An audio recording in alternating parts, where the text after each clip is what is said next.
தாமிரபரணி தடுப்பு அணையை தூர்வாரும் பணியை விரைவுபடுத்த வேண்டும் என்று நாடாளும் மக்கள் கட்சி தலைவர் நடிகர் கார்த்திக் வலியுறுத்தியுள்ளார். ஸ்ரீவைகுண்டத்தில் தாமிரபரணி அணை தூர்வாரும் பணி மேம்பாட்டுக் குழு சார்பில் தாமிரபரணி தடுப்பு அணையை தூர்வாரும் பணியை விரைவுபடுத்த வலியுறுத்தி ஆர்ப்பாட்டம் நடைபெற்றது.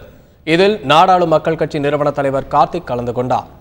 தூர்வாரும் பணியில் முறைகேடு நடப்பதை தடுத்து நிறுத்த வேண்டும் என்றும் தூர்வாருவதன் மூலம் கிடைக்கும் மணலை அரசு விலைக்கே விற்க வேண்டும் என்றும் நடிகர் கார்த்திக் வலியுறுத்தினார்.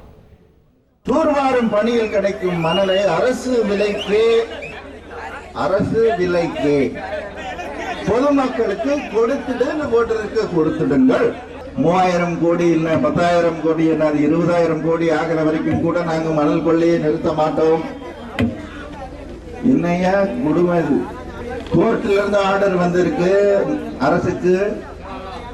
முதல் நாள் மட்டும் நல்ல பெரிய எஸ்கவேட்டரை வச்சு ஒரு 50 பேரை இறக்கி வேகமாக வேலை நடந்தது. அப்புறம் இப்போ 5 பேர் கூட இல்லை என்று நான் இப்ப வரும்போது பார்த்துட்டு தான் வந்தேன். தாமிரபரணி